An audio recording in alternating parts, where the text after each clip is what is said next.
Hello, everyone, and welcome back to Know It All Haven. I'm Thomas, and today we're diving into a surprisingly tricky question. What is the highest mountain in Europe? You might think it's an easy one, but as you'll soon find out, the answer isn't as clear-cut as it first appears. Get ready for an exploration full of soaring heights, international debate, and a little touch of history and geography. Let's get started. So, what comes to your mind when you think of Europe's highest peak? Many people immediately answer Mont Blanc, and with good reason. For centuries, Mont Blanc has dominated the conversation.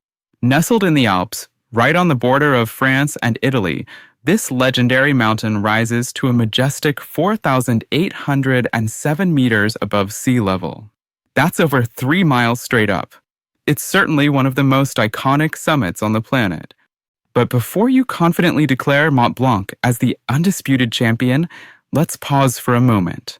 There's another giant in the neighborhood that might surprise you, Mount Elbrus. And this is where things get interesting.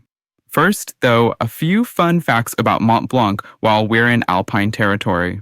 The name Mont Blanc means white mountain in French, a perfect fit for its snow-covered peak. It's a magnet for climbers and thrill seekers from all around the world. Its official height can actually fluctuate by several meters, depending on the thickness of its snow cap, which grows and shrinks with the seasons. On its French side sits Chamonix, a legendary hub for winter sports and adventure. Now, let's trek further east, all the way to the dramatic Caucasus Mountains. Here stands Mount Elbrus, a beautiful behemoth that climbs to a staggering 5,642 meters above sea level. That's a full 835 meters higher than Mont Blanc.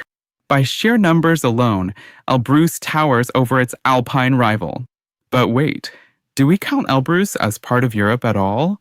Here's where the debate heats up. The root of the confusion lies in where we draw the imaginary line dividing Europe and Asia. The border between these two continents isn't marked by any obvious natural barrier. Instead, it's a result of convention. Some maps and organizations place the European boundary right along the main ridge of the Caucasus Mountains. According to this definition, Elbrus sits squarely within Europe. Other sources put the border further to the north, which would put Elbrus outside the European club. Let's break down the arguments. Most modern international mountaineering organizations, such as the UA, the International Climbing and Mountaineering Federation, now officially recognize Elbrus as the tallest peak in Europe. Yet, in textbooks and popular science publications, Mont Blanc is still often cited as Europe's highest mountain. Ultimately, the answer boils down to the definition you use.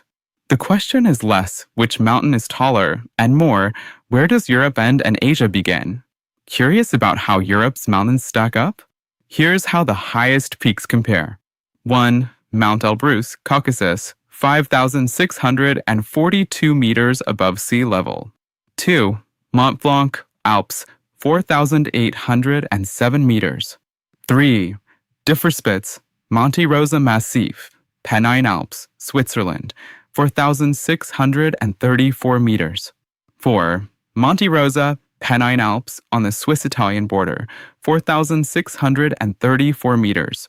5. Grossglockner, Alps, Austria, 3,798 meters. So why does all this matter? Understanding the difference is more than just a piece of trivia. It helps illuminate how geographical borders are drawn, why certain mountains achieve legendary status, and how our perspective on the world is often shaped by both tradition and modern science. Next time someone asks you, "What's the highest mountain in Europe?" you'll be prepared to give a nuanced, well-informed answer, and maybe even spark an interesting debate. To sum it all up, if you use the traditional definition of Europe's borders, Mont Blanc is the continent's highest peak at 4,807 meters.